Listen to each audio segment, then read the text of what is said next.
Hi everyone, welcome to Unacademy Live in TA UGC Net with AK Rajveer. So guys, सभी लोग एक बार हमें confirm कर दीजिए कि audio and video is it clear और नॉट। और जब पता चल जाएगा कि भाई ऑडियो एंड वीडियो क्लियर है तो इसका मतलब है कि फिर हमें अपनी क्लास स्टार्ट करना चाहिए। सो गाइस, चलिए जल्दी से एक बार मुझे कंफर्मेशन दीजिए और इसके बाद फिर आपको और कुछ कहने की बिल्कुल भी जरूरत नहीं होगी।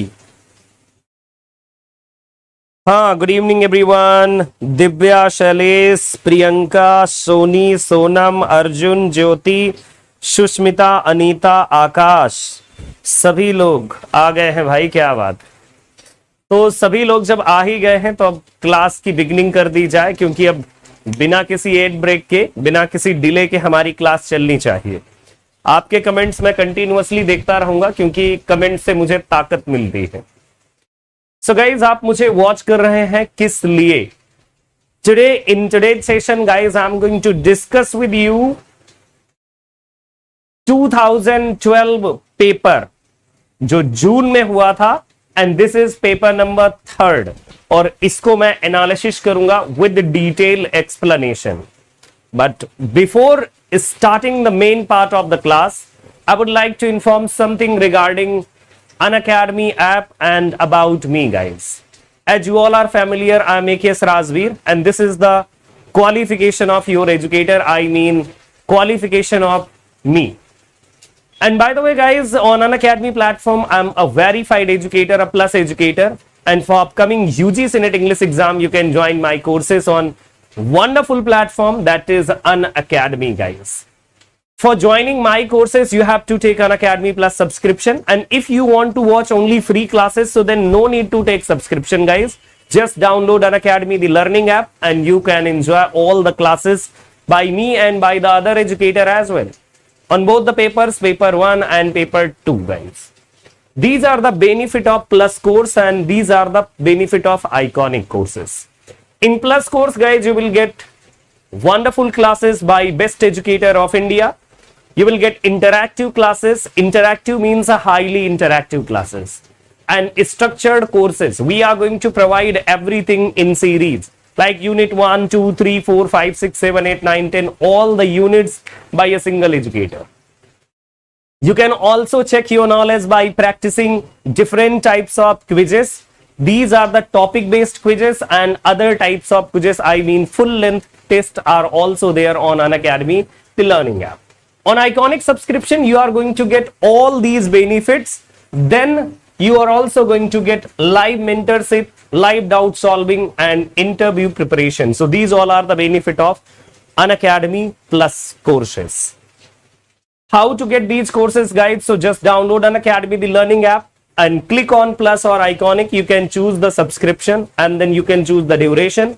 Apply code Rajveer Live and get 10% discount. Instant discount, guys. You will get 10% instant discount for your course. Yeah, good evening everyone and welcome. So now guys, this is the right time and let's begin the session. आज की class को हम लोग शुरू कर रहे हैं क्योंकि काफी सारे स्टूडेंट आ गए हैं और अब ये राइट टाइम है, guys. So as I have already told guys that I am going to cover 2012 June paper number 3. 75 questions are there. आज की क्लास में गाइस कितने क्वेश्चंस हम करेंगे? 75 questions. So for 75 questions stay tune with me and let's begin with the very first question, guys. है ना, ready हो जाना चाहिए भाई. सभी लोग आप तो रेडी ही हैं, बस बचता एक मैं ही हूं जो रेडी नहीं हूं शायद, तो रेडी मैं भी हो जाता हूं. ठीक है, yes. So let's get started. Wow, कौन कौन है भाई? Good evening everyone. 75 questions guys हम लोग सॉल्व करेंगे. शुरू करते हैं सेशन को. ठीक है, चलिए. So page view. Oh Yeah. 1 minute guys, मैंने कुछ गड़बड़ कर दिया और इस पेज की व्यूइंग मैंने कमजोर कर दी.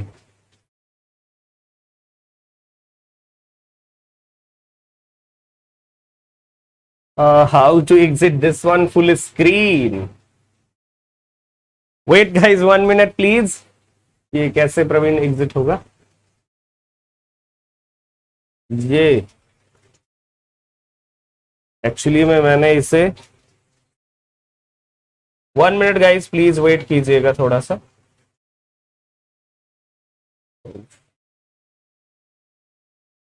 ये वाला है ना, close window. Okay guys, sorry, थोड़ा सा ये टेक्निकल इशू है और कई बार हमारे लिए दिक्कत आ जाती है, ठीक है. बट डोंट वरी, मैं आपके लिए अभी फटाफट वही ओपन करूंगा जो मैंने ओपन किया हुआ था.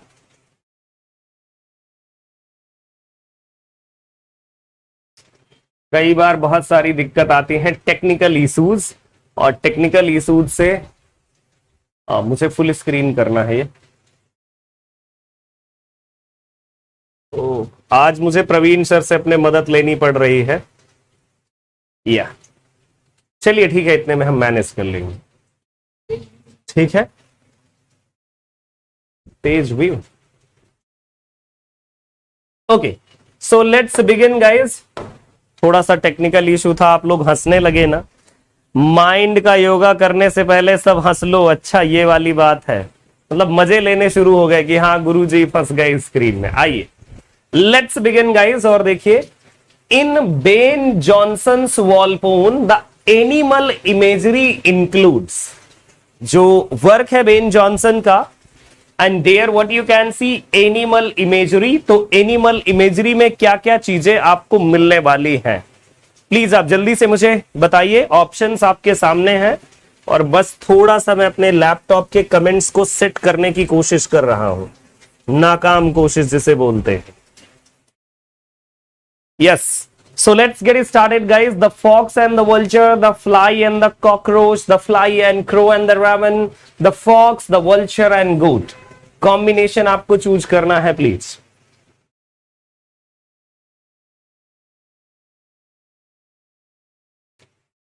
So the right combination of this one, sir जानते ही हैं कि ऐसी बातों पर हंसी ही आ जाती है. अच्छा, ये वाली बात है, ऐसी बातों पर हंसी आ जाती है.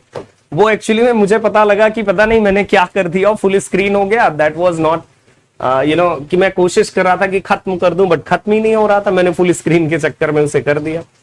सो the right answer of this one question, कौन सा वाला राइट आंसर होगा आपके लिए? देखिए, बिल्कुल जो सही आंसर है वो दो ऑप्शन है आपके लिए, कॉम्बिनेशन में से चूज करना है. And these are a and b and b d. Yes, b and d. ये गाइज आपके लिए राइट ऑप्शंस, जो कॉम्बिनेशन में जो आपको दिख रहा है. तो कॉम्बिनेशन, ओहो, ये वाला नहीं, ये वाला guys, A and this one guys, C, ये वाला है. मैंने थोड़ा सा गड़बड़ कर दिया. ये है the fox and vulture can be seen, and साथ में the fly, the crow and the raven. ये मैचिंग है. तो ए एंड सी किस वाले ऑप्शन में है? Fourth one. So fourth one is the right one answer. ठीक है, अब समझ गए होंगे आपके लिए. या this is the right one answer. D is the right answer. ये कॉम्बिनेशन दिया हुआ है, सो कॉम्बिनेशन हमें चूज करना था. So animal imageries like fox, vulture, the fly, the crow, the raven can be seen in Jonson's Volpone. Volpone और the fox इसी का नाम है ना. नेक्स्ट वन क्वेश्चन देखें please. Salman Rushdie's imaginary homeland is. Salman Rushdie's imaginary homeland is. What is this?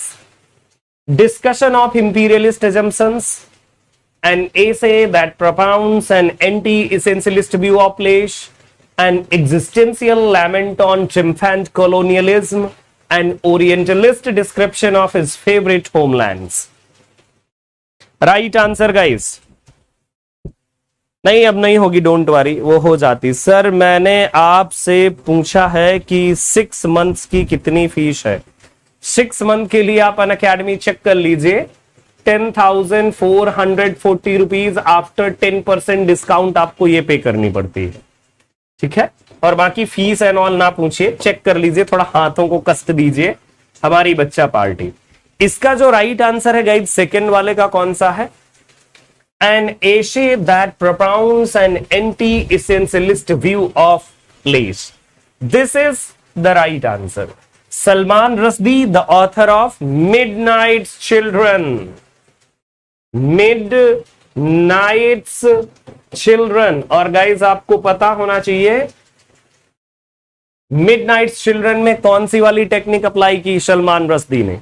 He applied the term that is known as magical realism. Magical realism.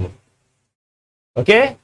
Yes, he applied this particular technique known as magical realism. ठीक है? Yeah.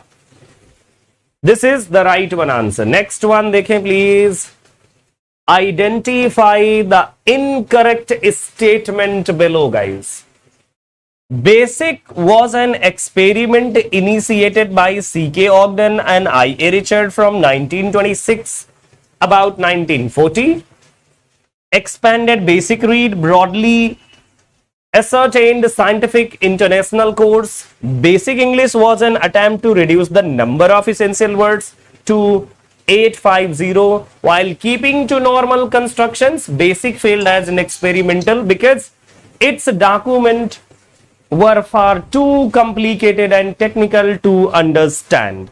The right one answer, guys, please. कौन सा right वाला answer होगा? Hurry up, all of you,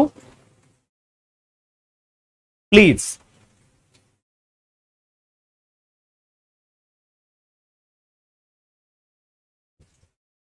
The right one answer कौन सा है? Third question.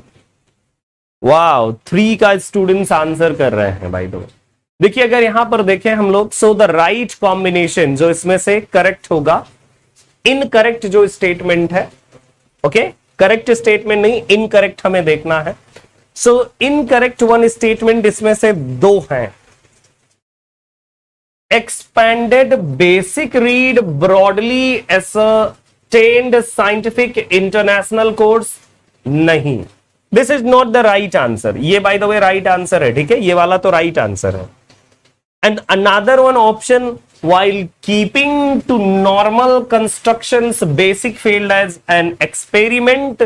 Its documents were far too complicated and technical to understand. नहीं guys, this is also incorrect. Only 2 options are there, क्योंकि जो basic English, the concept of basic English that was propounded by C.K. Ogden and I.A. Richard, तो ये वाला भी सही है। These are the 2 options जो आपके लिए सही है, A and C। Right combination आपके लिए कौन सा नजर आ रहा है प्लीज? ये 2 गलत हैं, B and D। गाइज ये गलत है, हमें इनकरेक्ट चूज करना है। So incorrect B and D means B option correct है। ठीक है, समझ पा रहे हैं मेरी बात को? B and D should be the right one answer। आप में से बहुत सारे लोग नहीं समझ पा रहे होंगे, लेकिन जो समझ गए होंगे वो बहुत ही अच्छी बात है। एंड प्लीज डू रिमेंबर कि जो बेसिक इंग्लिश का कॉन्सेप्ट आया था, how many words was there? 850 words was there. Basic English में C K Ogden and I A. Richard they collected and how many words?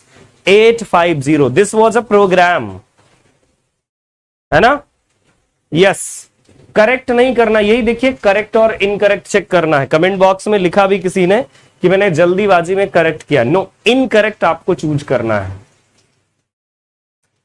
Items in a published book appear in the following order.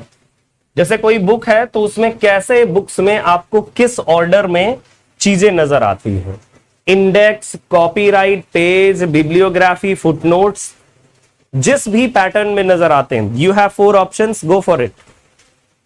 जल्दी जल्दी चलते चलो भाई, hurry up.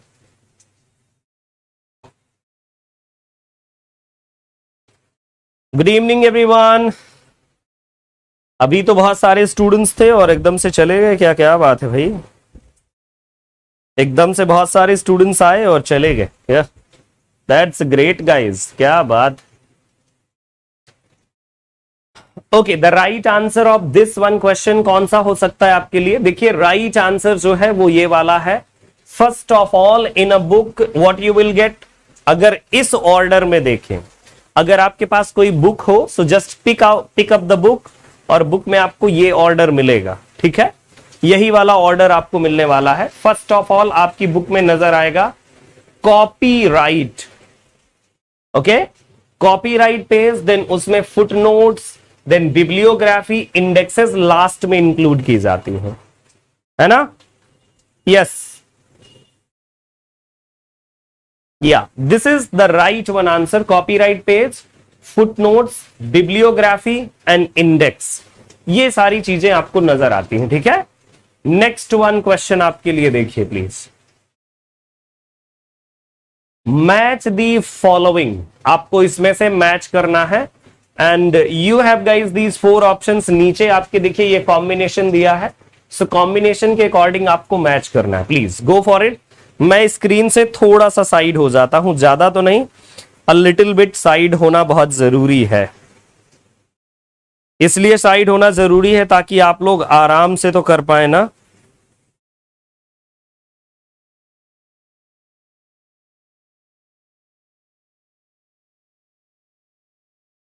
Hurry up guys, match कीजिए जल्दी से, फटाफट, विदाउट एनी डिले। और जिनको जल्दी थी वो चले गए, जिनको जल्दी नहीं है वो लोग देखते रहेंगे कंटिन्यूअसली। देखिए हम लोग मैच करते हैं। मैच करने के लिए सबसे पहले नेम पढ़ेंगे। James Thompson, Oliver Goldsmith, William Cooper, George crab.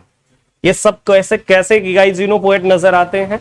ये सारे पोएट हमें ट्रांजिशनल नजर आते हैं, transitional poets guys. George Herbert, Henry Vaughan, Andrew Marvell, Abraham Cowley, John Donne, ये किस टाइप के आपको नजर आ रहे हैं? योर आंसर इज सर ये तो मेटाफिजिकल है, इजंट इट? या करेक्ट, दीज आर मेटाफिजिकल्स। तो मेटाफिजिकल किधर है?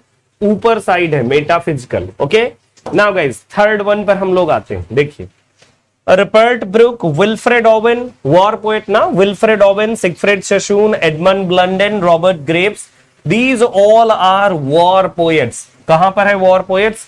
ओ, सो थर्ड को थर्ड से मैच किया जाएगा, ठीक है? War poets these are. And W.H. Davies, Walter de la Mare, John Drinkwater, these are the Georgian poets, ठीक है? This is the right matching. अब आप इस मैचिंग को चेक कीजिए कहां पर है। First to b, first to b देखिए कहां पर आ रहा है आपके लिए? सी ऑप्शन में नजर आ रहा है, ठीक है? Yes, so fifth answer c correct है। क्वेश्चन नंबर 5 के लिए आंसर सी करेक्ट है, ठीक है? यस, बिल्कुल। देखिए बहुत इजी है और बहुत इजीली आप कर लेते हैं, और ये याद रखना होता है आपको कि कौन से पोएट कैसे हैं, metaphysical, transitional, war poets, Georgians and all. या नेक्स्ट वन देखें। The following phrases from Shakespeare have been become the titles of famous work, identify the correctly matched group. So देखिए ये know guys, these become the title from four different works, और किस writer के guys ये work है। सो आपको यहां पर मैचिंग करनी है। 5 works are there and 5 writers, so please go for it. बाकी सब ठीक ठाक है ना? First class. मुझे एक ही पता था तो सी सही कर दिया। Okay, and please do remember one thing guys, आपको स्क्रीनशॉट कर लिया जाता है। जैसे कोई बहुत इंपॉर्टेंट चीज हो उसे स्क्रीनशॉट कीजिए। जैसे ये है ना जो आप ये देख रहे हैं, this question is not only limited to UGC NET exam. ये क्वेश्चन जो है TGT, PGT, LT grade, NVS, KVS, किसी भी एग्जाम में आ सकता है ये वाला क्वेश्चन। मैच करें हम लोग। So let's begin the matching. Pale fire, pale fire is the work by whom? So it's by Vladimir Nabokov. So pale fire को मैच कीजिए ब्लडी मीन नबोकोव से, ठीक है? The sound and fury, the sound and fury is the title of a work by William Faulkner. Where is Faulkner? या C option guys, William Faulkner. Yes, William Faulkner. Rosencrantz and Guildenstern are dead. You know, this is the work by whom? So this is the work by Tom Stoppard, guys. This is the work by Tom Stoppard. So हम लोग इसकी matching यहां से कर लेते हैं ऐसे, Tom स्टुपर्ड, ठीक है, definitely. And under the green wood tree, this is the title of a novel by Thomas Hardy. So here is the Thomas Hardy. And then Of Cakes and Ali. So Of Cakes and Ali, this is the name of a work by William Somerset Maugham. William Somerset Maugham. So this is the correct matching, है ना, बिल्कुल, हाँ, this is the right one answer, बिल्कुल 100% correct है। And by the way, these all title, अगर आप एक अच्छे स्टूडेंट हैं और आप यूजीसी नेट की प्रिपरेशन अगर आप करते हैं, so these all title, from which one these title came, किस वर्क से कौन सा टाइटल आया है, ये आपको बिल्कुल अच्छे से याद रहना चाहिए। जैसे कुछ मैं आपको बता सकता हूं, जैसे साउंड एंड फ्यूरी मैकबेथ से, साउंड एंड फ्यूरी बहुत ही फेमस है मैकबेथ से, है ना। सो प्लीज आप इन टाइटल्स के बारे में जरूर देखिएगा, with the title has been taken from which one work. बहुत ही इंपॉर्टेंट क्वेश्चन है, मतलब ये समझ लीजिए, स्क्रीनशॉट करने वाला क्वेश्चन है। Identify the statement that is not true among that explain stage direction in drama. Drama में जो हम स्टेज डायरेक्शन की बात करते हैं, उसके बारे में कौन सा स्टेटमेंट सही नहीं है, not true,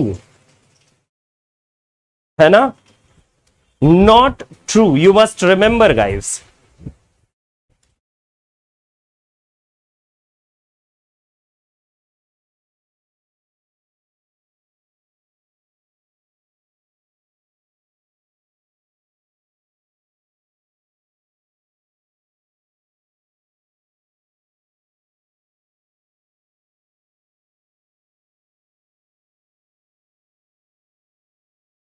So please choose the right one answer। मिल गया आपको?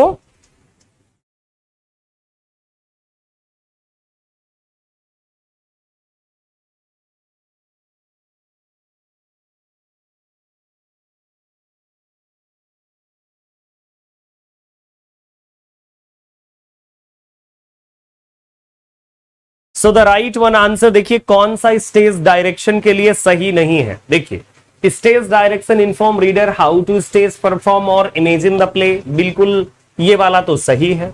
The place, time of action, design of the set and times, characters, actions और tone of voice are indicated by stage direction, ये भी सही है। Stage directions are often italicised in the text of play, ऐसा कुछ नहीं है, ऐसा कुछ नहीं है। एंड ये टू बी स्पोकन अलाउड, ऐसा भी कुछ नहीं है। No, this is not true. Stage directions may appear at the beginning of a play, before a scene or attached to a line of dialogue। बिल्कुल सही है। So guys, ये option तीनों सही है, ये गलत है, एंड आपको चूज क्या करना है, not true. So the right one answer goes to this one. पता चल गया ना आपको कि कौन सा राइट आंसर है? बिल्कुल, वाह क्या बात है, आप लोग इतने अच्छे समझदार और इतने अच्छे से आंसर कर रहे हैं, है ना। अपना तो दिल और आत्मा दोनों प्रफुल्लित है, मेरा दिल और आत्मा दोनों प्रफुल्लित नजर आ रहे हैं आपके लिए। नेक्स्ट वन देखिए, the emergence of the concept of world literature is associated with. ये जो कॉन्सेप्ट है world literature, this is associated with Friedrich Schlegel, John Wolfgang von Goethe और John Gottfried Herder, Immanuel Kant. इसमें से combination choose करना है। देखिए, UGC NET exam की एक बहुत बड़ी, मैं आपको क्वालिटी बताऊं, क्वेश्चन आएगा बट विद कॉम्बिनेशन। देखिए, 4 ऑप्शन ये है और 4 ऑप्शन ये है, means a single question with 8 options, है ना। 8 ऑप्शंस के साथ एक सिंगल, समझ लीजिए, विद 8 ऑप्शंस, ठीक है ना। यस, ऐसा। देखिए, इसका जो राइट आंसर है, बिल्कुल सही वाला आंसर वो ये है, ठीक है, या b and c, Johann Wolfgang von Goethe and Johann Gottfried Herder. इन 2 लोगों के साथ गाइज एक वर्ड आता है, concept, concept of world literature, ठीक है, concept of world literature. So b and c is the right answer. concept of world literature is associated with, yeah, next one. Gunter Grass's Tin Drum is part of a trilogy known as Dancing Trilogy. The other two novels are, जो tin drum है guys, Gunter grass का tin drum, so it's a part of a trilogy that is known as Dancing Trilogy. So which among the following is not the part of that particular which among the following are the other two works? The Founder and Dog Ears, The Rat and Cat Mouse, Cat and Mouse and Dog Ears, Crab Walk and the Rat. वाह, बहुत ही अच्छा question है, फटाफट trilogy से associated बहुत आते हैं question. इसका जो राइट आंसर है गाइज ये वाला है बिल्कुल, cat and mouse and dog years, ये राइट आंसर है, ठीक है। Gunter Grass's tin drum dancing trilogy, इनकी ट्रिलॉजी का क्या नाम है? डांसिंग ट्रिलॉजी, है ना, बिल्कुल। So drum, cat, mouse and dog, ऐसे इसको याद रखा जाएगा, drum, cat, mouse and dog, है ना, यस। ड्रम बजा समझ लीजिए तो कैट जो है वो माउस के पीछे भागी और माउस को पकड़ने के लिए ये डॉग था, या कैट को पकड़ने के लिए डॉग था। ये आप इस तरह से कुछ याद कर सकते हैं, है ना, drum, cat, mouse and dog. Next one question. The hostess proudly announces that the family can afford servant and her daughters have nothing to do with the kitchen. Who is the proud mother in this Jane Austen novel? Mrs. Moorland, Lady Catherine de Bourgh और Mrs. Bennet, Mrs. Dashwood? कौन है वो?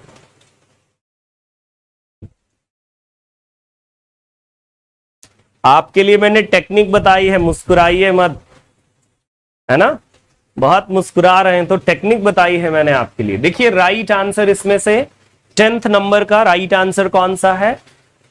Mrs Bennett. Mrs Bennett किस वाले work में नजर आती हैं आपको? सो जैन ऑस्टिन का एक वर्क है, जैन ऑस्टिन, इनका वर्क है pride and prejudice, pride and prejudice, pride and prejudice, this is the work by Jain Austin. और इसमें ये लेडी नजर आती है मिसेस बेनेट, इनकी 5 डॉटर्स होती हैं, है ना। And the hostess proudly announces that the family can afford a servant and her daughters have nothing to do with the kitchen. Who is the proud mother in this Jane Austen's novel? So in Austen's novel Pride and Prejudice, इसका एक और title है the first impression, है ना, the first impression. और इस novel को novel of manner बोला जाता है ना, novel of manner, MANNER, novel of manner, है ना, नॉवेल ऑफ मैनर, जो जैन ऑस्टिन का ये वर्क है प्राइड एंड प्रेजुडिस। चले आगे, wow great. When Keats writes about the beaker full of the blushful Hippocrene, John Keats की एक पोएम है जिसका नाम है कौन सा guys? Ode to a Nightingale. और ओड टू नाइटिंगेल में इन्होंने लिखा है beaker full of the blushful Hippocrene. मैंने अभी आपको एक दिन पढ़ाई थी ना ये वाली पोएम, याद है? याद है, मैंने आपको एक दिन अभी पढ़ाई थी ये वाली poem. So he quoted beaker full of the blushful Hippocrene, okay, is what? जो यहां पर वर्ड यूज किया गया है Hippocrene, what does it mean? What does Hippocrene mean? क्या है इसका मतलब? प्लीज बताइए जल्दी से, हरी अप करके।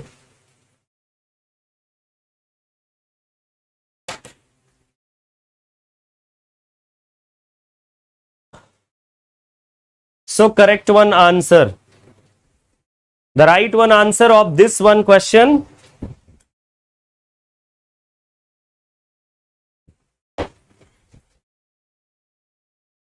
देखिए इसके लिए जो राइट आंसर है 11th क्वेश्चन के लिए, that is a and b. इसके लिए 2 ऑप्शन सही हैं आपके, the fountain of the horse and I spring sacred to the muses.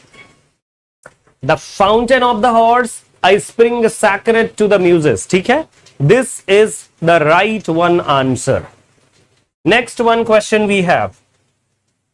Which of the following statement on the prelude by William Wordsworth is RR not true? देखिए यहां पर भी ध्यान दीजिएगा प्लीज, आपको आंसर क्या करना है, दैट इज नॉट ट्रू, सही नहीं है जो.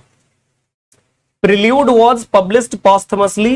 In this poem, Wordsworth records his development as a poet. The poem runs to 14 books.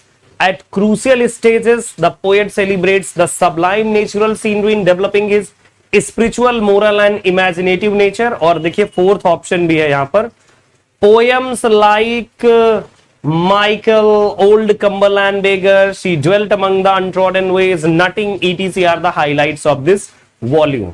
देखिए बाय द वे यहां पर आपके लिए कॉम्बिनेशन है, बट मैं चाहता हूं कि सबसे पहले आप इन ऑप्शंस को पढ़ लें, देन आप कॉम्बिनेशन पर जाएं. यहां से हम लोग डिसाइड करते हैं. मैं आपको पढ़ा देता हूं क्योंकि थोड़ा क्वेश्चन अलग अलग पेजेस में है, अब आपके लिए समझ में आएगा. The prelude was published posthumously, correct, हमें नॉट करेक्ट देखना है. ठीक है, in this poem Wordsworth records his development as a poet. क्या ये बात सही है? मुझे तो लग रहा है गाइस की बात सही है. In this poem Wordsworth records his development as a poet, बिल्कुल. The poem runs 14 books. Poet celebrates the sublime natural scene in developing his spiritual, moral and imaginative nature. ये भी सही है. तो देन डी वाला ऑप्शन देखते हैं. Poems like Michael, Old Cumberland Beggar, She Dwelt Among the Untrodden Ways, Nutting, etc. are the highlights of this volume. By the way, एक काम आप कीजिएगा, आप चेक कीजिएगा कि लिरिकल बैलेड में जो लिरिकल बैलेड आपका आया था, उस लिरिकल बैलेड पहला वाला जो लिरिकल बैलेड आया था, क्या प्रिल्यूड में, लिरिकल बैलेड में कौन कौन सी पोएम है, प्रिल्यूड में क्या ये पोएम है, ये वाली, ये देखिए माइकल एंड ऑल. ये तो लिरिकल बैलेड अगर आप चेक करेंगे पहला वाला तो वहां नजर आएगी, जैसे माइकल पोएम आपको नजर आएगी, है ना. So D is not correct at all. इसके लिए क्या कहेंगे हम लोग, D is not correct at all. बिना डीडी वाला देखकर ही बीबी लगा दिया. अच्छा, अरे ऐसा मत कीजिए प्लीज, इसमें थोड़ा सा ऑप्शन इधर उधर है. So poem like Michael, old Cumberland beggar, she dwelt among the untrodden ways, Nutting ETC are the highlights of this volume. D is not true guys. बाकी अदर ऑप्शन जो है वो सही है प्रिल्यूड को लेकर के. दीज 3 ऑप्शंस ये ट्रू है आपके प्रिल्यूड को लेकर के, फोर्थ वाला नहीं है. थोड़ा क्वेश्चन ऊपर नीचे है क्योंकि बड़ा क्वेश्चन है ना, इसलिए. Next one, yes.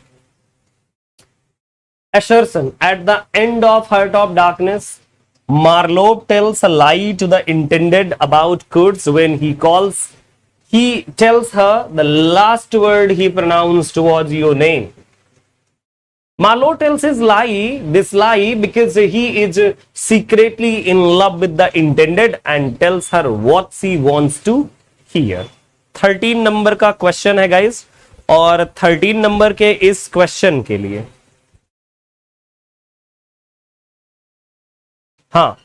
जो 13 नंबर का ये आपका क्वेश्चन है, इसका राइट आंसर क्या है, हरी अप करके बताइए फटाफट. यस, ये जो एनालिटिकल क्वेश्चन आते हैं ना, असर्शन एंड रीजन, देखिए ये स्टोरी से एसोसिएटेड है. Heart of darkness by Joseph Conrad, उनकी स्टोरी से एसोसिएटेड है, समझ रहे हैं. देखिए इसका जो सही आंसर है 13th का, दैट इज बी इसका राइट आंसर है. दोनों ट्रू हैं गाइस.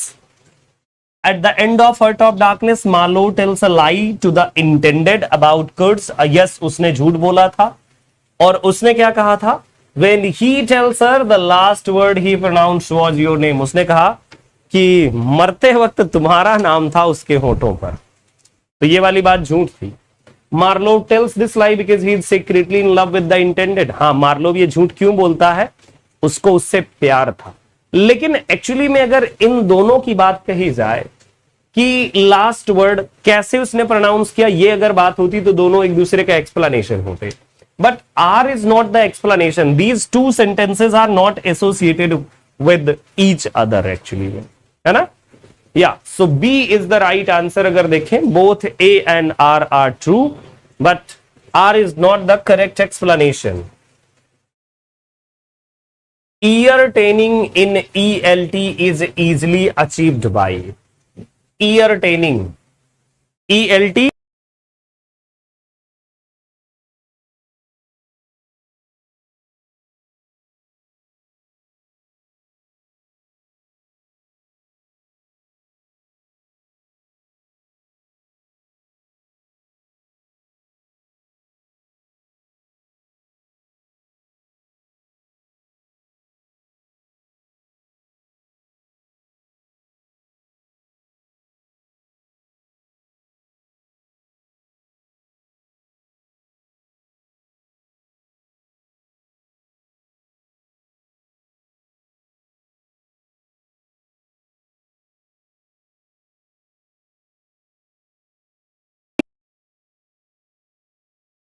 हे गाइस, थोड़ी सी आवाज चली गई थी, है ना? बफरिंग हो रहा है, पॉज है क्लास, नहीं तो लेट मी चेक। छोड़ दो, दूर रहो।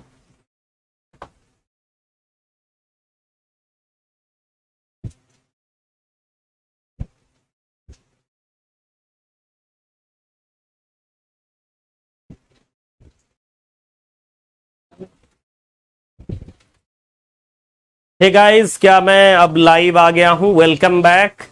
वो पता नहीं क्यों रुक गया था एकदम से। या वेलकम, ठीक है। हाँ, अभी सभी लोग आ चुके हैं, फिर से देख लीजिएगा। एग्जिट करने की कोई जरूरत नहीं है, clear. So ear training achieved by what? Composition, dictation, cloze test and all. Right answer 14 का क्या है आपके लिए? सर जी अब लाइव है, क्या बात है। मैं वो गलती से कुछ क्लिक हो गया, क्लिक होने के बाद वैसा हो गया था। So the right one answer of the question is what? D option correct है, B and D. B and D, dictation and listening exercises, ठीक है। Dictation and listening exercises, this is the right one answer. Ear training के लिए भाई जब आप सुनेंगे और सुनने का एक्सरसाइज करेंगे, देन तभी तो आपके ईयर एक्टिवेट होंगे ना। You will able to listen English language.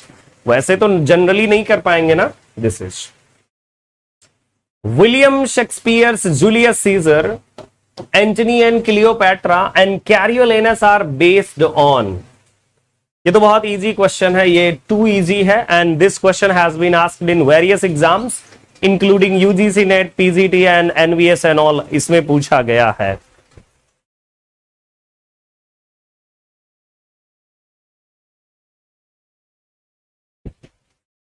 Sir मैं पंजाब से फर्स्ट टाइम आपकी क्लास ले रही हूं। Welcome Reena, and please do not forget to share with your friends, और एक बार लाइक कर दीजिएगा, है ना।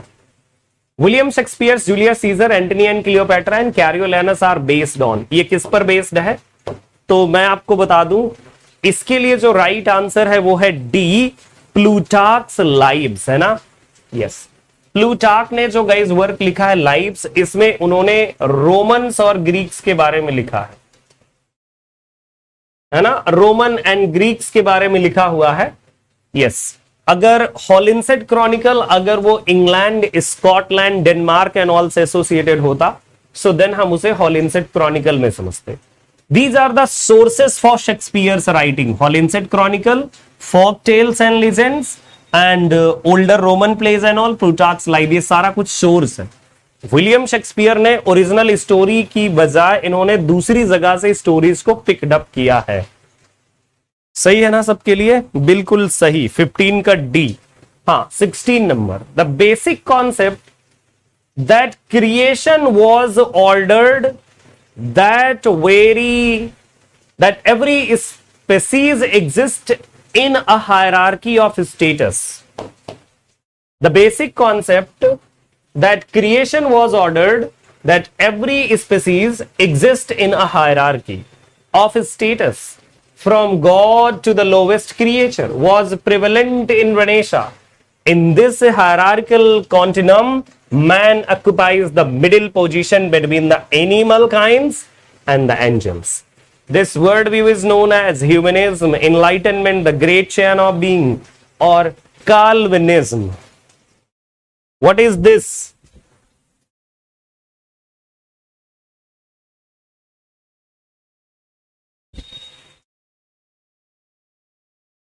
सो द राइट वन आंसर इसके लिए जो है ना गाइज, बिल्कुल करेक्ट वाला आंसर है सी ऑप्शन वाई.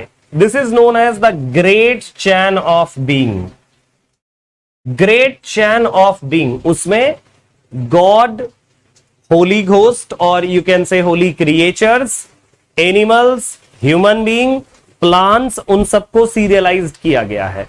अगर आप, क्योंकि आप सभी लोग गूगल बहुत अच्छे से यूज करते हैं, so then please great chain of being ये सर्च कीजिएगा गूगल में, ग्रेट चैन ऑफ बीइंग. और गूगल में जब आप सर्च करेंगे इसे, तो इमेज वाले पार्ट में चेक कीजिएगा, image. So then you will find an image of great chain of being, है ना. C for cake, yes. Next one देखिए, ये वाला क्वेश्चन है 17. In Virginia Woolf's to the lighthouse does not symbolizes permanence at the heart of change, change in the unchallenging world, celebration of life in heart of death, celebration of order in heart of chaos. Right answer please बता दीजिए फटाफट.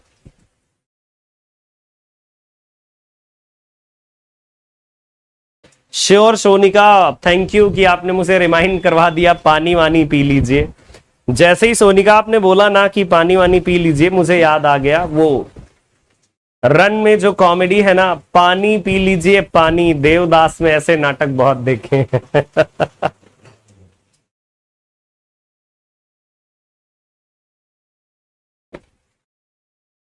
खांसते हुए अपने पापा को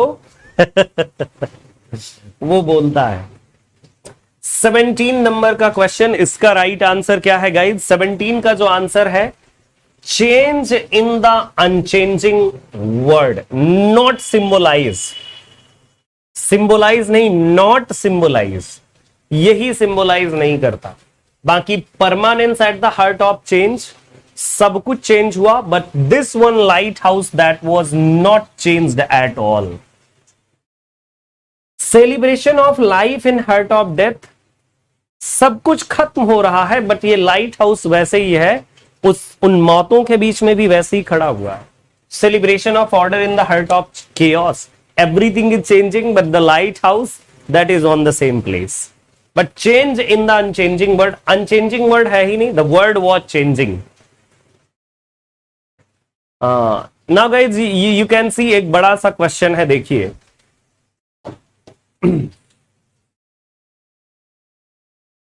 Can one imagine any private soldier in the 90s or now reading Barakroom ballads and feeling that here was a writer who spoke for him? It is very hard to do so. When he is writing not of British but of loyal Indians, he carries the Salam Sahib motive to sometime disgusting lengths. Yet it remains true that he has far more interest in the common soldier, for more anxiety that he shall get a fair deal than most of the liberals of his day and are on. He sees that the soldier is neglected, meanly underpaid and hypocritically despised by the people whose income he safeguards. कहां पर ये line नजर आती? इतना बड़ा question UGC net में ऐसा ही question आता है. This is E.M. Foster in India again. This is Malcolm Muggestride on E.M. Foster's India. This is T.S. Eliot on Rudyard Kipling. This is George Orwell on Rudyard Kipling. ये question है कि पूरा chapter ही है. शिप्रा, इसे ये मानिए कि chapter का थोड़ा सा टुकड़ा है, छोटी सी बाइट बस, but this is the question. देखिए, ऐसे क्वेश्चन पढ़ने के बाद आपकी जो मेमोरी है ना, बिल्कुल तेज वाली हो जाती है, शार्प. देखिए, सबसे पहले एक चीज यहां पर आपके लिए है, बराक रूम बैलेट्स, है ना, बराक रूम बैलेट्स। सो बराक रूम बैलेट्स लिखने वाला कौन था? वो थे आपके रुडयार्ड किपलिंग। तो देखिए या तो ये ऑप्शन हो सकता है या तो ये ऑप्शन हो सकता है, बस। ठीक है, इनमें से दो ऑप्शंस में से एक ही हो सकता है। Bye the way the right answer is George Orwell on Rudyard Kipling. ठीक है, George Orwell on Rudyard Kipling. Question देख करके अच्छा लग रहा होगा। In well-known poem to his coy mistress, the word coy means ये क्वेश्चन कैसा क्वेश्चन है ना? ऐसा हम क्वेश्चन हमारे विद्यार्थियों के लिए, बिल्कुल ऐसा क्वेश्चन हमारे विद्यार्थियों के लिए, मतलब इसे बोलते हैं ना केक है, सी फॉर केक वाला, है ना, सी फॉर केक वाला, है ना। चलिए राइट आंसर हरियर 19 का। इसका देखिए राइट आंसर, कॉय का मतलब ही होता है सीधा सा शाय। कॉय का मतलब क्या होता है? साई इन नेचर, है ना, शायनेस जहां पर हो।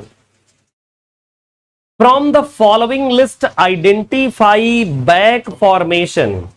From the following list identify back formation like sulk, bulk, stoke, poke, swindle, bundle. So आपको बैक फॉर्मेशन देखना है प्लीज।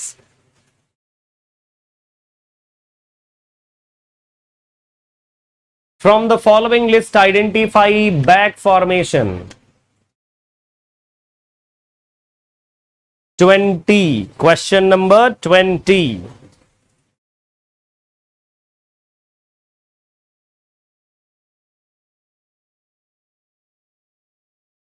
बैक फॉर्मेशन गाइस, देखिए ये क्वेश्चन थोड़ा सा बैक फॉर्मेशन के बारे में आपको जानकारी चाहिए होगी।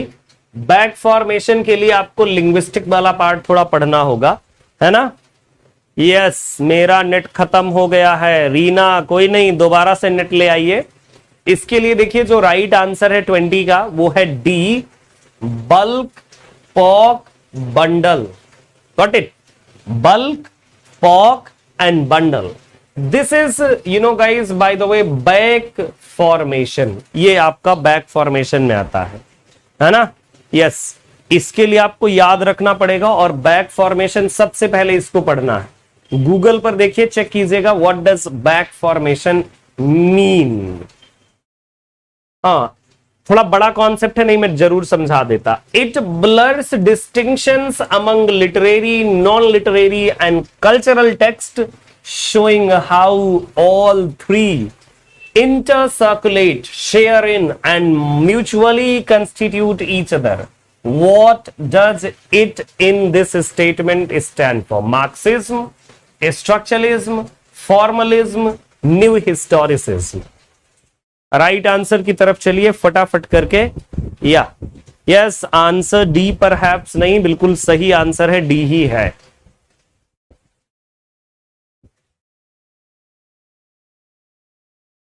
देखिए राइट आंसर है it blurs distinction among literary, non literary and cultural text, showing how all three intercirculate, share in and mutually constitute each other. What does it in this statement stand for? So this statement stands for what?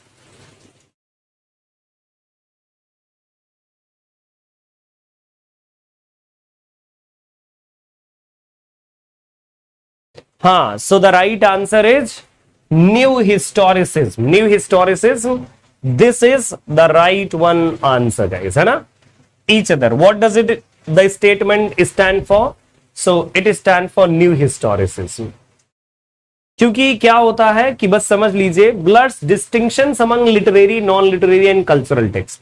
यहां पर देखिए new historicism में historical जो background है, उस historical background को क्या किया जाता है, समझ लीजिए उसे रिमूव कर दिया जाता है. For though I have no idea what this accounted frosty then blank space is worth, it pleases me to stand in silence here. fill in the blank. For though I have no idea what this accounted frosty is worth, bar, barn, attic, alcove. क्या भरेंगे इसमें, है ना? अब आपको बिल्कुल थोड़ा सा क्वालिटी अपनी और अच्छी कर लीजिएगा, स्क्रीन की क्वालिटी। स्क्रीन की क्वालिटी जब सही करेंगे तब आपको ये क्वेश्चन थोड़ा बड़ा नजर आएगा, अच्छा नजर आएगा, ठीक है? Depend on screen quality. So the right one answer for this one question is 22, right answer B, barn, है ना? Yeah. For though I have no idea what this accounted frosty barn is worth, it pleases me to stand in silence here. और अच्छा, ये जो statement है ना guys, हाँ 720 पे बिल्कुल सही आएगा। This is the statement associated with someone. क्या नाम है गाइज उनका? प्लीज एक बार सर्च कीजिएगा और फिर बताइएगा कि this statement is associated with which one famous writer. बहुत ही फेमस राइटर है, उनके साथ ही एसोसिएटेड है ये। Which of the following novel is not a partition novel? कौन सा इनमें से पार्टीशन नहीं है? जैसे आजादी, Tamas, clear light of the day, that long silence. Which among the following is not a partition novel? Even मैंने एक वीडियो बनाया था, अगर आपको याद हो, made a video on this one topic, है ना? या आजादी, Tamas, clear light of the day, that long silence.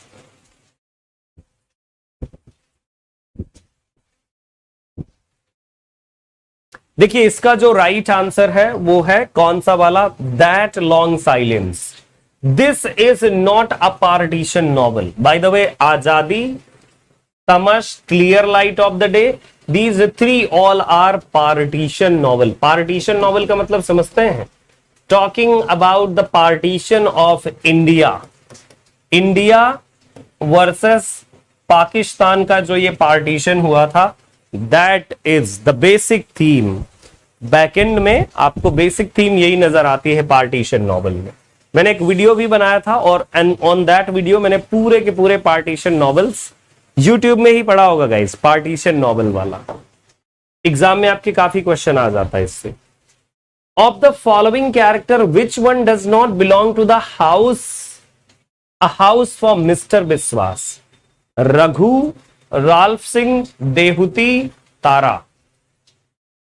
A house for Mister Biswas, इसमें से कौन सा कैरेक्टर नहीं है अ हाउस फॉर मिस्टर विश्वास में?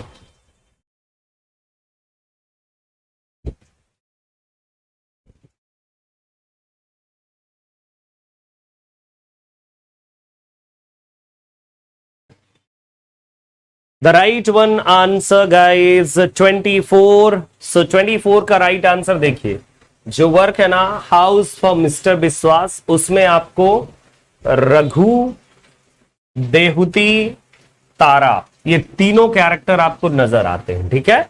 Yes, but the character Ralph Singh, क्योंकि देखिए डज नॉट बिलोंग, तो जो राल्फ सिंह है ये नहीं बिलोंग करते, इसीलिए ये राइट आंसर है, ठीक है? यस, ये आपको अ हाउस फॉर मिस्टर विश्वास में राल्फ सिंह नजर नहीं आते। Okay, this is the right one answer 24 का B option. In English literature the trope of the vampire was used for the first time by. English literature में vampire को first time किसने use किया? First time vampire was used for the first time by whom? Matthew Gregory Lewis, John Polidori, John Stagg, Bram Stoker. कौन है भाई जिसने? Yes, Matthew Gregory Lewis, John Polidori, John Stagg, Bram Stoker. कौन था जिसने नहीं use किया? Sorry, जिसने फर्स्ट टाइम यूज किया? नहीं, किसने फर्स्ट टाइम यूज किया? 25 नंबर। देखिए इनमें से मैं आपको बता दूं, जो सही वाला आंसर है that is John Stag. John Stag was the man जिसने वैम्पायर को फर्स्ट टाइम यूज किया था? जॉन पॉलिडरी भी थे गाइस, है ना, इन्होंने भी द वैम्पायर करके लिखा था जब फ्रैंकनस्टाइन आया था ना, उसी टाइम पीरियड में। So remember, John Stag is the right answer who first time used vampire, है ना, ट्रोप of vampire in English literature. हाँ, ये बहुत फेमस नहीं है जॉन स्टैग, लेकिन ठीक है। Why is universal grammar so called? Universal grammar, why universal grammar so called, guys? Why is universal grammar so called? इधर देखिए option, set of basic grammatical principle universally followed and easily recognized by people. आप please in options के through जाइए और आप answer कीजिए, मैं पढ़ूंगा नहीं इस बार। यस, मैं साइड में हूं, आप आंसर करें।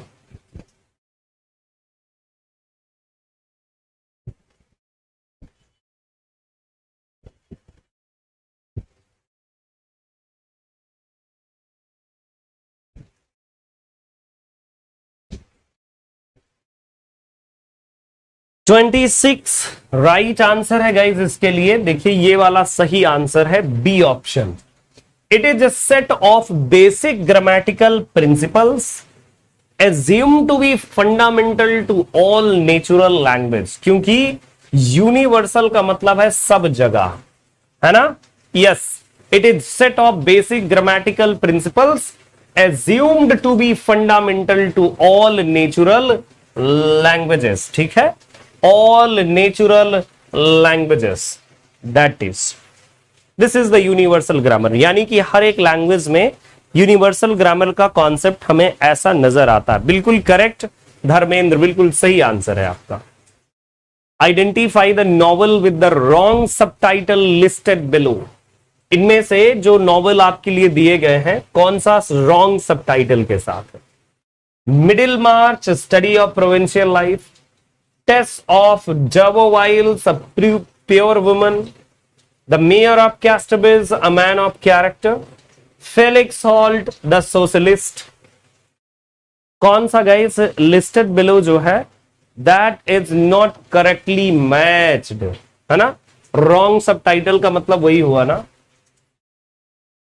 रॉन्ग। इसका बहुत इजी है, देखिए इसके लिए सबने 27 का लिख दिया है। फेलिक्स हॉल्ट दी सोशलिस्ट नहीं है, दी रेडिकल है। फेलिक्स हॉल्ट दी रेडिकल, बस फेलिक्स हॉल्ट दी रेडिकल इसका सही सबटाइटल है। And by the way, Middlemarch, study of provincial life सही है। Tess of d'Urbervilles, a pure woman सही है। Mayor of Casterbridge, a man of character, ये भी सही है।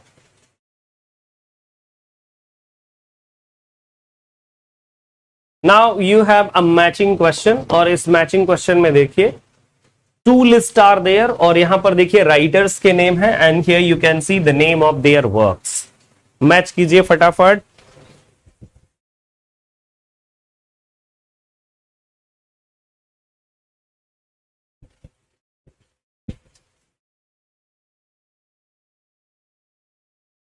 करेक्ट वन आंसर के लिए देखिए आप कैसे मैच करेंगे, आप देखिए आए।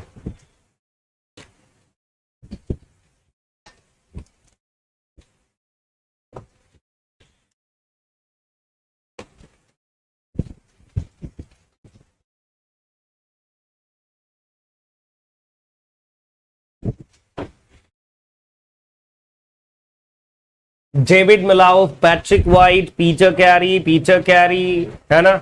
अरे 2 बार है क्या पीटर कैरी? ना, तो ये तो गड़बड़ हो गया ना। Peter Carey and Colin Johnson, क्या बात है। चलिए कोई नहीं, हम लोग मैच कर लेते हैं। 5 वर्क्स हैं, 5 वर्क्स उधर भी हैं, और ये जो 3 वर्क्स हैं, एक पीटर कैरी को कट कर दीजिए, एक पीटर कैरी को हमें कट करना है, और यहां से क्या कट करना है, तो यहां से मैं कहूंगा कि रिमेंबरिंग कट कर दीजिए आप, ठीक है। ये ऑप्शन हम लोग कट करते हैं एक एक्स्ट्रा ऑप्शन आ गया है, इसे मत मैच कीजिएगा।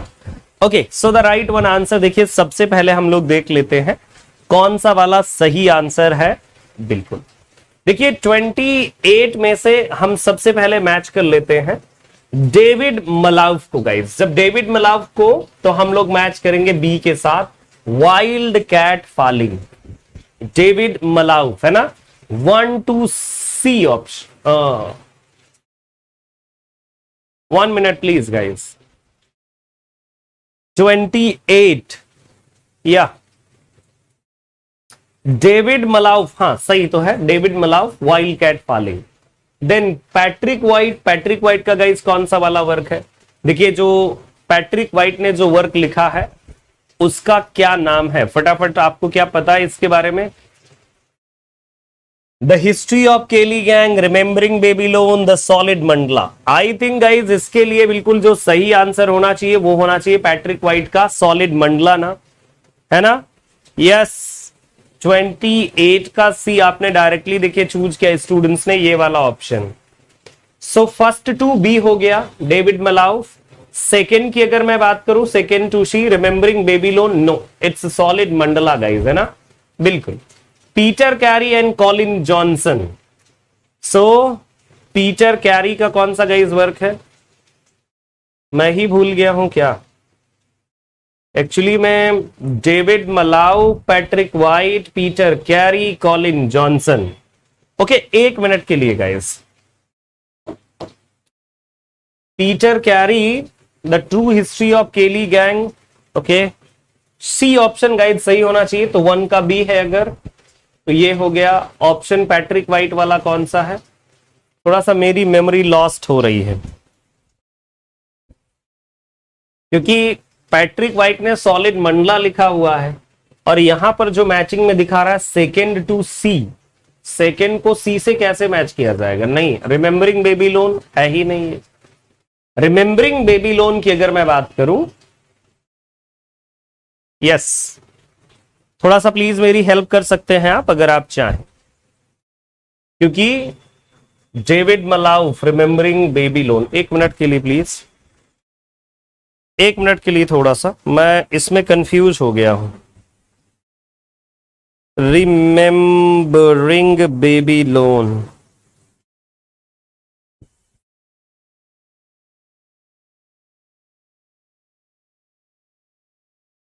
Remembering Babylon is by David Malouf. वही तो, ये सबसे बड़ी गलती है, दिमाग है मेरे, दिमाग का दही हो गया है आज की डेट में। आज मैं सच में नींद में हूं क्या? ओके गाइज देखिए, अब ऐसे मैच कर लेते हैं हम लोग। पैट्रिक वाइट का सॉलिड मंडला हो जाता है, डेविड मलाउफ का होता है रिमेंबरिंग बेबीलोन, है ना? बिल्कुल। और पीटर कैरी का जो है true history of Kelly gang, और ये है वाइल्ड कैट फॉलिंग। ऐसा है, मैं उतनी देर से यही तो सोच रहा था कि गड़बड़ हो रही है मेरी मैचिंग, और मेरी मैचिंग को क्या हो रहा है। ये वाला तो ऐसे ही ऑप्शन आ गया, ये गलत है, ऐसे एक्स्ट्रा ऑप्शन आ गया है। ठीक है, अब आप देख सकते हैं कि डेविड मलाउफ सी है, फर्स्ट टू सी ये वाला ऑप्शन, या तो फिर ये वाला। सेकेंड को देखिए, सेकेंड टू ए, यानी ये बी ऑप्शन सही होगा इसके लिए। ठीक है, B is the right one answer. ठीक, this is the right answer, वही तो गड़बड़ हो रहा था। नेक्स्ट वन देखें, the opening sentence of Tolstoy, Anna Karenina, happy families are all alike, every unhappy family is unhappy in its own way. The specific cause of the unhappiness in Oblonsky's house was the husband's affair with whom? I'm sorry guys, मैंने थोड़ा ज्यादा मतलब गलत सलत कर दिया था question को, बट कोई बात नहीं है।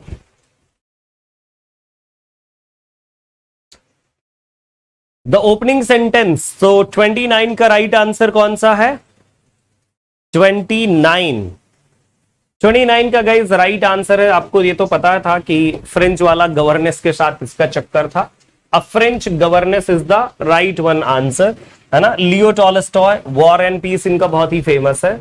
War and Peace, War and Peace से आपके महात्मा गांधी जी काफी इन्फ्लुएंस थे, महात्मा गांधी जी काफी ज्यादा इन्फ्लुएंस थे। The periodical had the evolved intention to enliven morality with wit. ये वाला मैंने सबको पढ़ाया था अगर आपको याद हो।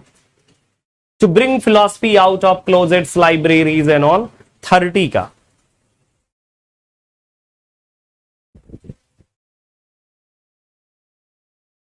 सर मेरा फोन एंड मैं दोनों चार्ज हो रहे हैं।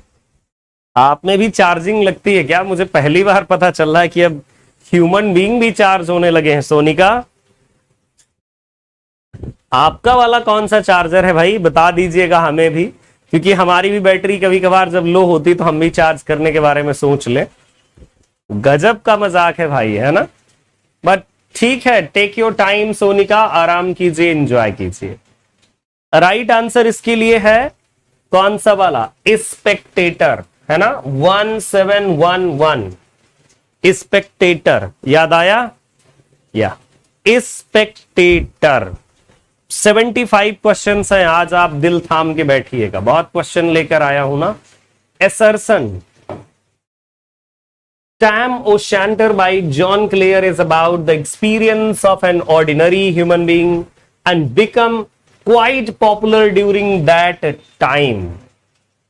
Reason: John Clare, having suffered bouts of madness, could really feel for the misery of common man in context of the two statement. Which of the following is correct? बता डालिए भाई कौन सा करेक्ट है, क्योंकि ये तो आपका परम दायित्व और कर्तव्य है कि आप फटाफट आंसर कर दें, है ना? बिल्कुल सही जवाब के लिए रेडी हो जाइएगा भाई। यस आई नो गाइज कि ये डिनर हो रहा है, आई नो, मतलब ये थोड़ा सा मेरा भी अपना पैटर्न था मजाक वाला, है ना? सो द राइट वन आंसर, जल्दी से इसके लिए जो सही आंसर है, जब सबसे ज्यादा यही सही होता है, both A and R are true but R does not explain A, ये सबसे ज्यादा सही आंसर होता है, ठीक है? मोस्ट ऑफ द टाइम दोनों सही होंगे और दूसरा वाला जो होगा वो पहले वाले को सही एक्सप्लेन नहीं करेगा। मोस्ट ऑफ द टाइम आपको ऐसा ही देखने को मिलता है ना? यस। हाँ, आज बहुत कम लोग हैं क्योंकि ये क्लास अनअकैडमी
हाँ, क्या अब सही हुआ है या नहीं please?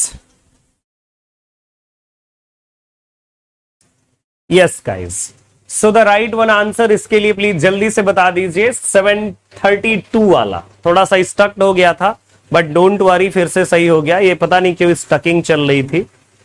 So the right one answer देखिए, only A and D are correct. इनमें से दो ऑप्शन क्या करेक्ट है? मुझे तो नहीं लग रहा है कि 1701 ये करेक्ट लग रहा है, ना ना, बिल्कुल नहीं, ये भी करेक्ट नहीं है। Wit and nature as they apply to the literature of his age, चलिए ये तो ठीक है। Originality in the thought of governs this work, नहीं, ये तो कोई बात नहीं हुई। Is a prose essay that gives us such quotes as little learning is dangerous thing. By the way, यहां पर अगर मैं देखूंगा इस, तो मेरे हिसाब से देखिए, एक तो आंसर ये ठीक है, और अपीयर्ड इन 1701 नहीं 1711 होना चाहिए था। फिर अगर ऐसी कोई बात थी तो 1711 होना चाहिए था, है ना? बिल्कुल 1711। ये क्या प्रोज ऐसे है? सो ऐसे इन क्रिटिसिज्म इज नॉट प्रोज ऐसे, एक्चुअली ये पोएट मतलब पोएम वाला ऐसे है ना? वर्स ऐसे इसे बोलेंगे हम लोग। ये वर्स ऐसे है, पोएम वाला नहीं, तो ये भी गलत है, ये भी गलत है। दो सही है, तो ये 1711 इसे मानिए, ठीक है? 1711 प्लीज। 1701 नहीं। A little learning is dangerous thing, ये तो नजर आता है, लेकिन ये प्रोज ऐसे नहीं है। ऐसे ऑन क्रिटिसिज्म जो वर्क है ना, इट्स नॉट प्रोज ऐसे, वर्स ऐसे है, ठीक है। यस, हाँ 1711 तो सर इस टाइम तो अलेक्जेंडर पोप थे, हाँ बिल्कुल थे, क्यों नहीं थे। कौन कह रहा है कि नहीं थे भाई, सही है वो। व्हाट इज रजिस्टर, क्या होता है रजिस्टर। रजिस्टर क्या कहलाता है गाइस, ये लिंग्विस्टिक टर्म है रजिस्टर, ठीक है। The way in which a language registers in the minds of its users, the way users of language register the nonsense of that language, a variety of language used in social situation, or one especially designed for the subject it deals with. A variety of language used in non-professional or informal situations by professionals. Right answer please.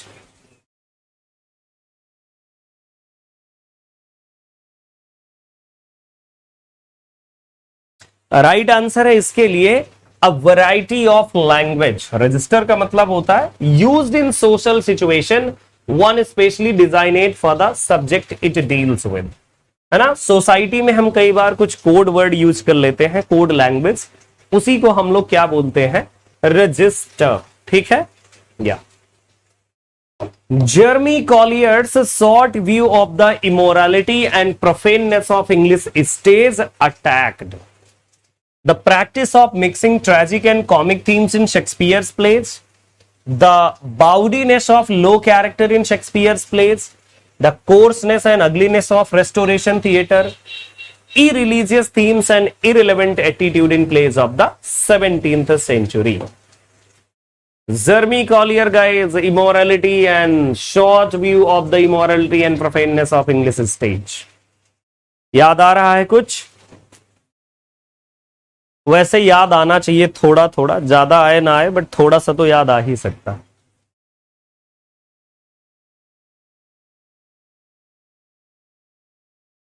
So the right one answer of this one question is, correct answer कौन सा है 34 के लिए? The कोर्सनेस and ugliness of restoration theatre, इस पर यह attack था जर्मी Collier का, ठीक है। द कोर्सनेस, वाओ, बहुत सारे स्टूडेंट्स ने आंसर किया है। लेकिन आंसर में लिखे क्या है, B B B B B. अरे भाई साहब का है बी, क्यों B option? The bawdiness of low character in Shakespeare's plays. अरे जर्मी कॉलियर ये 1698 में लिख रहे हैं, है ना, और इन्होंने लिखा है रेस्टोरेशन थिएटर के लिए, ठीक है। सभी लोग गलत करके बैठे हैं। One of the most important themes that speakers debate in Dryden's and essay on dramatic poesy is, चलिए, हाँ बैटिंग गलत हो गई, सभी लोग लगे हैं भाई एक साइड से आंसर कर डाला, और वो भी गलत आंसर, ये तो भाई बुरी बात हुई ना। चलिए आंसर कीजिए फटाफट।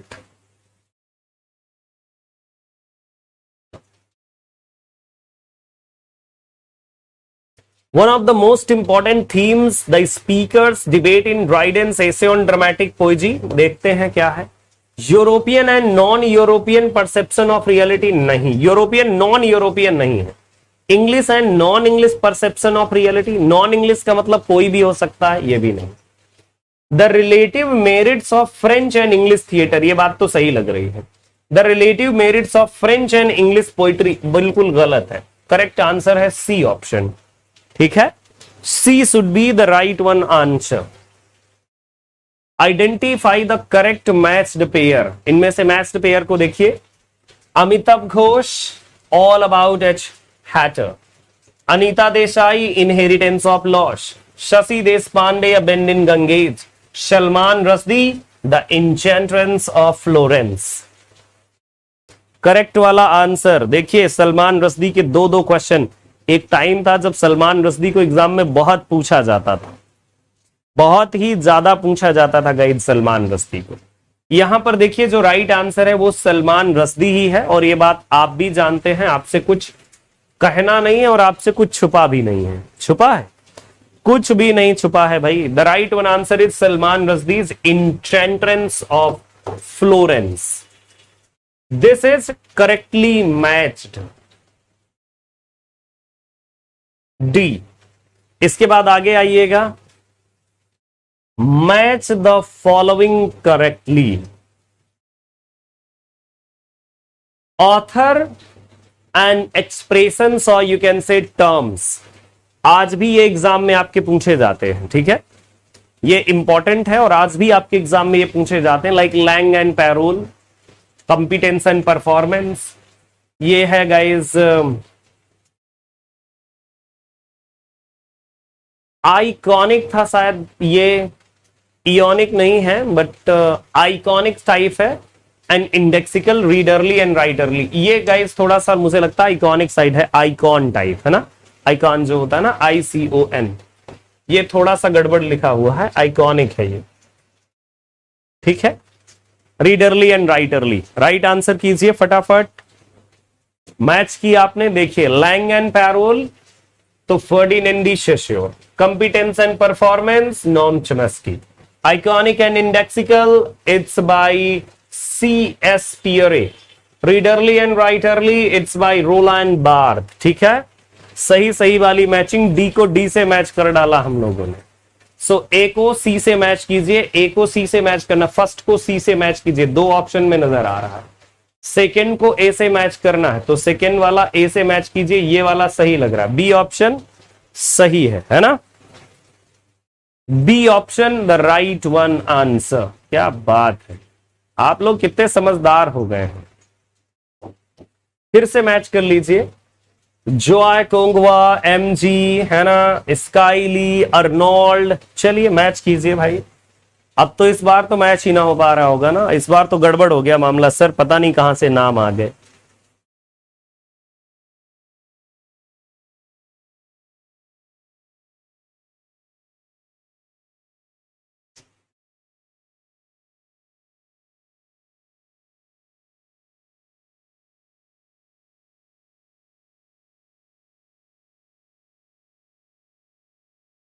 सो राइट वन आंसर कौन सा है, मैच द फॉलोइंग करेक्टली। तो इनमें से राइट आंसर आपको मैच करना है। देखिए मैच करवा दूं मैं 38 वाले का। देखिए इसका जो राइट आंसर है वो है सी वाली मैचिंग, बिल्कुल ये सही मानी गई है। फर्स्ट को बी से मैच करेंगे, जोआ कोंगवा को ओबाशन वैसेंजी गाइस, है ना। अरे ये MG वैसेंजी है गाइस, MG वैसेंजी, इसको यहां पर ले आइएगा, ये थोड़ा सा नेम इधर आ गया, ठीक है। ओबाशन इज द वर्ब। देन इसके बाद आप देखिएगा सेकेंड वन ऑप्शन को थोड़ा सा इरेज कर दूं मैं, MG वैसेंजी, ये नाम है इधर आ गया था थोड़ा चेंज होकर के। हाँ जोआ कोंगवा हो गया। बी की बात करूं सेकेंड वन की, जो सेकेंड वन को मैच करेंगे हम सी से, MG को मैच कर दीजिए द गनी शैक से, स्काईली को मैच करेंगे हम लोग डिसअपियरिंग इतवारू moon cafe and all, and then Arnold को ब्लडी राइट्स के साथ मैच करेंगे, ठीक है। ये सारे राइटर महान महान हैं, अजीब से राइटर हैं, बस आपको ये करने की जरूरत पड़ेगी कि आप इनके बारे में पढ़ सकते हैं, लेकिन इनसे एग्जाम में क्वेश्चन रिपीट नहीं होते। Why does Gene Baudrillard adopt Disneyland as his own sign? Disneyland को अपना साइन कैसे बना लिया बॉल्डिलार्ड ने, ये वाला आंसर आपको करना है। Why did Gene Baudrillard adopt Disneyland as his own sign?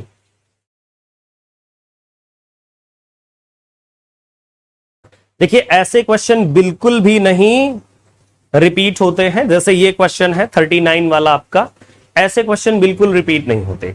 देखिए यहां पर इसका जो राइट आंसर है, Disneyland is an artifact that so obviously announces its on fictitiveness that it would seem to imply some counter balancing reality. इसका जो right answer है सी है। और डिज्नीलैंड के बारे में अगर थोड़ा बहुत आप जानते हैं, सर हम जीमन राइटर को देखे, हमको पता नहीं चला कि क्या अच्छा प्रोनाउंस करे, ठीक है कोई नहीं, Which of the following statement is not true of Dante Gabriel Rossetti? Dante Gabriel Rossetti के लिए कौन सा ऑप्शन ट्रू नहीं है इनमें से? 4 ऑप्शन है और 4 में से कौन सा सही नहीं है डीजी रॉसेटी के लिए?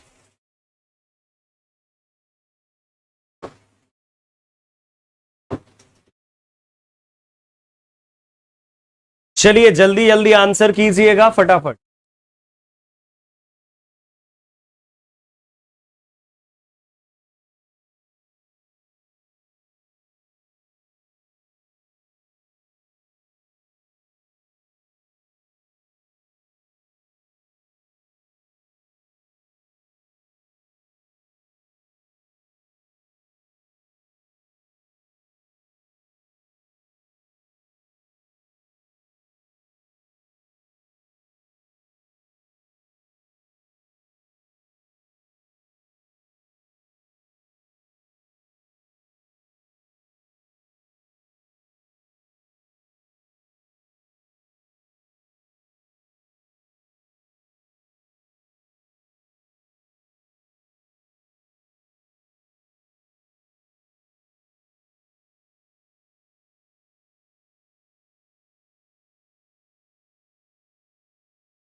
सो वी वर टॉकिंग अबाउट कि ये थी, देखिए इनकी ये सिस्टर थी इनकी, क्रिस्टीना जॉर्जियाना रॉसेटी, है ना? ये सिस्टर थी इनकी, तो वाइफ कैसे होंगी? नहीं होंगी ना, बिल्कुल नहीं होंगी। अगर ये सिस्टर हैं तो वाइफ कैसे हो जाएंगी?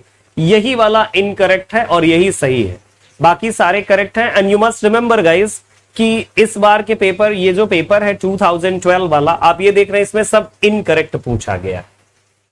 Now the next one question here is Gatage Fast Part 1 Scene 1 opens in.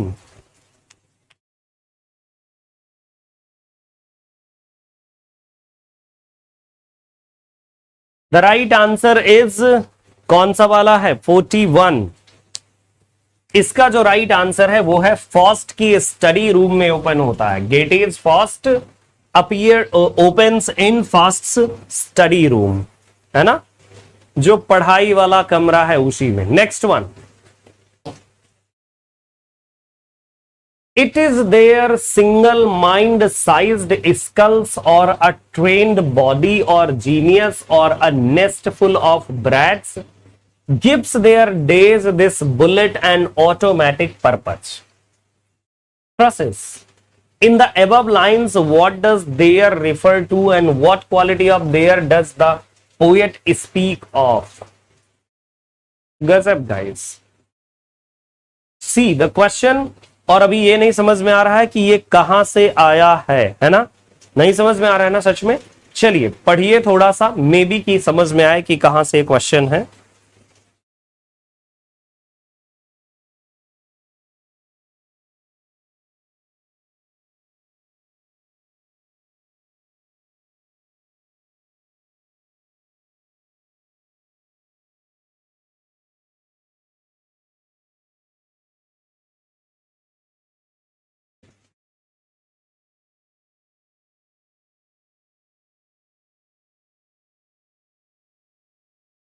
So right answer इसके लिए कौन सा आप लोग कर रहे हैं? करेक्ट आंसर के लिए देखिए मैं रेडी हूं और आप भी रेडी होंगे, है ना? It is there single mind sees skulls और train body and all thrushes. So इसका जो राइट आंसर है 42 वाला, डी ऑप्शन बिल्कुल सही है। 1 and 3 are correct. Sorry, second and third, ये वाला एंड ये वाला। The thrushes and their concentration in achieving what they set out for. पहली बात, the efficiency of thrushes in getting at their prey, अपने शिकार को करने की ताकत, स्टाइल। बाय द वे ये जो पोयम दिख रही है THRUSHES, thrushes is the poem by Ted Hughes guys, है ना। टेड ह्यूग की पोयम है ये, और उनकी इस पोयम में ये कैरेक्टरिस्टिक्स हमें देखने को मिलती हैं थ्रश बर्ड की। But do not forget darkling thrust, है ना। डार्कलिंग थ्रश वर्क लिखा है किसने? टॉमस हार्डी ने। डार्कलिंग थ्रश, थ्रश एक बर्ड है, उसी बर्ड के बारे में टॉमस हार्डी ने लिखा है। फाइंड द ओड वुमन और मैन आउट, बेलाडोना, इंजेंडिस, the typist, Marie, Madame Sosostris, the ruin bibber, Tiresias, the young man carbuncular. इनमें से सही आंसर बताइए please. 43।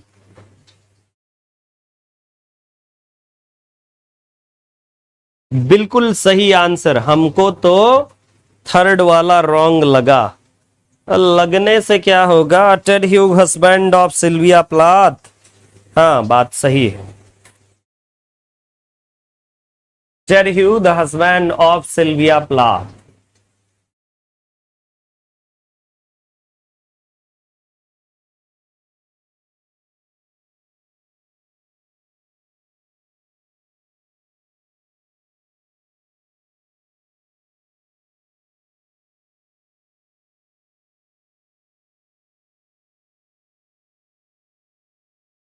Okay, so right answer कौन सा होगा? जल्दी जल्दी बताइए भाई। हाँ, किसी ने बताया नहीं कौन सा सही आंसर। देखिए इसमें से सही आंसर जो है वो कौन सा वाला है। देखिए जैसे इनमें से आप देखें बेलाडोना को, है ना, बेलाडोना।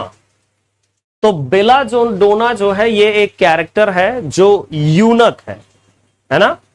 यूनक, यूनक का मतलब आप समझ सकते हैं ट्रांसजेंडर है।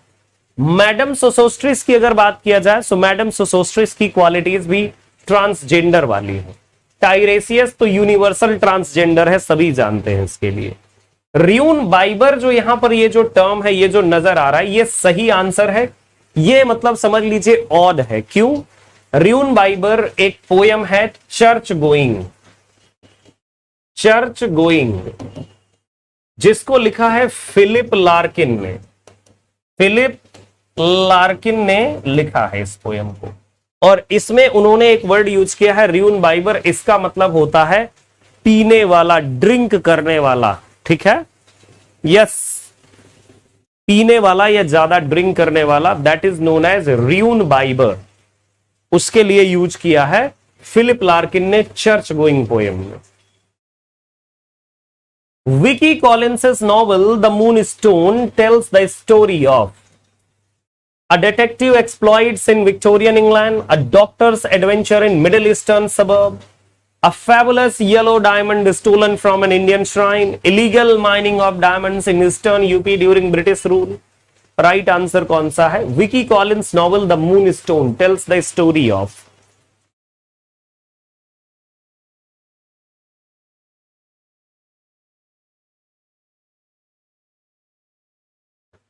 करेक्ट आंसर, चलते रहिएगा जल्दी से। राइट आंसर है गाइस विकी कॉलिंस का जो मून स्टोन है, ये स्टोरी है a fabulous yellow diamond stolen from an Indian shrine, है ना। विकी कॉलिंस का एक नॉवल है विल्की कॉलिंस, और ये जो विकी कॉलिंस है ये हमेशा डिटेक्टिव स्टोरीज के लिए काफी फेमस है ना। या बहुत ही ज्यादा फेमस है। Identify the correctly matched group. इनमें से देखना आपको कौन सा करेक्टली मैच्ड ग्रुप है।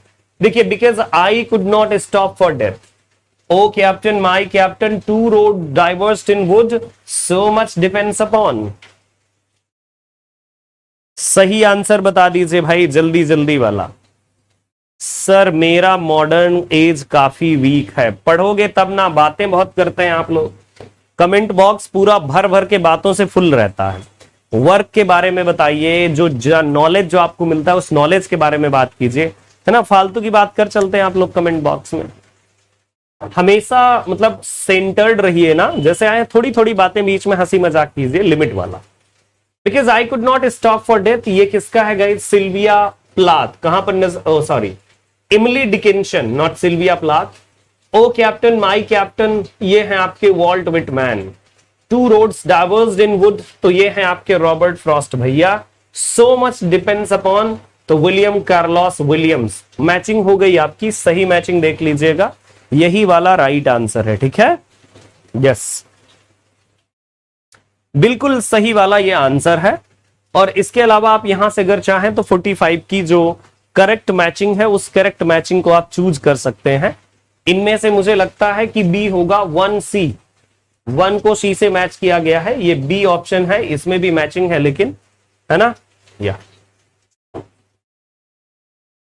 Next one, now stop your noses readers and all and some, for here is the turn of midnight, work to come, OG from a treason tavern, rolling home, round as a glove and liquored every chink, goodly great he rails behind his link.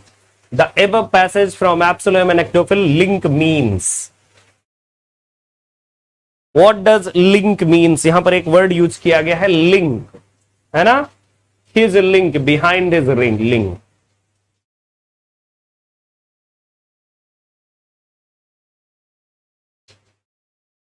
Link guys, यहां पर जो word use किया गया है, a hired servant who carries a lighted torch, उसे link यहां पर उसके लिए वर्ड यूज किया गया है, ठीक है। 46 B is the right answer, जिसके लिए ये यूज किया गया है, लाइटेड टॉर्च लिए हुए हैं आपके एक हायर्ड सर्वेंट, ठीक है, डेफिनेटली।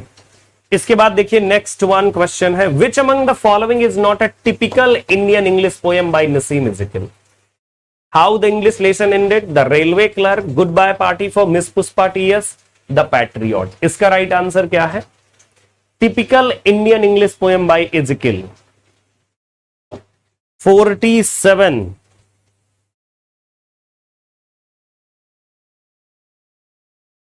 देखिए यहां पर अगर आप देखें, टिपिकल इंडियन पोएम का मतलब है जो इंडियंस के ऊपर लिखी गई हो, तो जैसे द रेलवे क्लर्क ये इंडियंस के लिए है, goodbye party for miss Pushpa TS Indian के लिए है, दी पैट्रियट ये भी इंडियन के लिए है। लेकिन how the English lesson ended ये इस पर्सपेक्टिव से नहीं है, इंडियन इंग्लिश पोएम नहीं है एक्चुअली में। It's all about you know the British rule and ending of the British rule, ये उसके बारे में। मैच दी करेक्ट पेयर, यहां पर देखिए आपको पेन नेम मैच करने हैं, है ना। जॉर्ज एलियट, साकी, एमिली ब्रॉन्टे, मार्क ट्वेन। देखिए यहां पर जो मैचिंग करेंगे आप कैसे मैच करेंगे, मैं मैच करवाऊं आपको, रेडी हैं? हाँ, ये देखिए मैचिंग भी दी हुई है, मैच करते हैं हम लोग। जॉर्ज एलियट का क्या नाम है पेन नेम, तो इनका है Mary Ann Evans. Emily Bronte का क्या नाम है, तो एमिली ब्रॉन्टे ने एलिस बेल लिखा है ना, एलिस बेल नेम से। Mark Twain, Samuel Langhorne Clemens, तो शाकी किसका है, ये है एच मुनरो का, ठीक, एच मुनरो शाकी। तो अब इसमें से मैच कर लीजिए, 1 को मैच करेंगे सेकेंड से, 1 को सेकेंड से मैच कर दिया, सेकेंड को मैच करेंगे फोर्थ से, सेकेंड को फोर्थ से मैच कीजिए, ये वाला ऑप्शन सही लग रहा है, B is the right answer.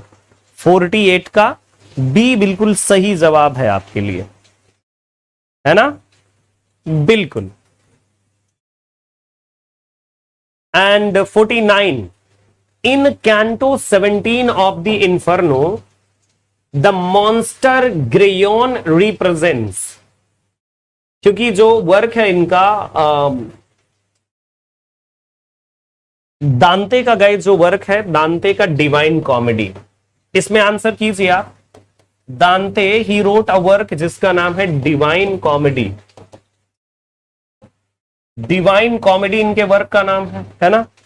और इसमें 100 कैंटोज हैं, डिवाइडेड इनटू 3 पार्ट्स। कौन कौन से पार्ट्स हैं?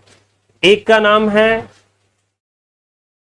इन्फर्नो, परग्रेटियो एंड पैराडिजो, 3 इसके पार्ट हैं, ठीक है। Yes, Inferno, Purgatorio, Paradiso, 3 parts are there.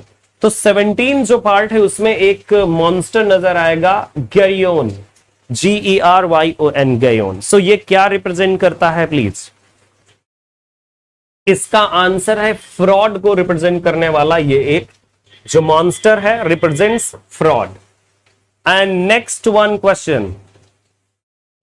Question is I.A. Richards famous experiment with poems and his Cambridge students is detailed in Practical Criticism, a study of literary judgment, 1929. Richard was astonished by what?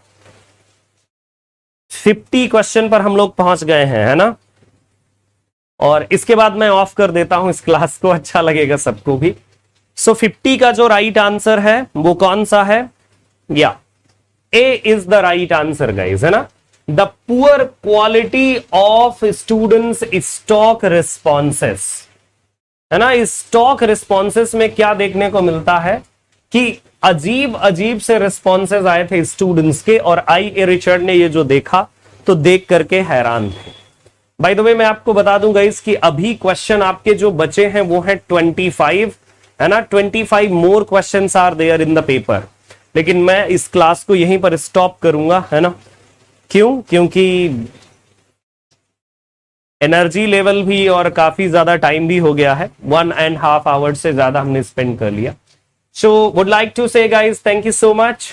और आप मेरे साथ ऐसे ही tune रह सकते हैं. Unacademy the learning app download करके आप मेरे साथ जुड़ सकते हैं और भी अच्छे से. एंड इवन आप मेरी फ्री स्पेशल क्लासेस देख सकते हैं. कहां पर?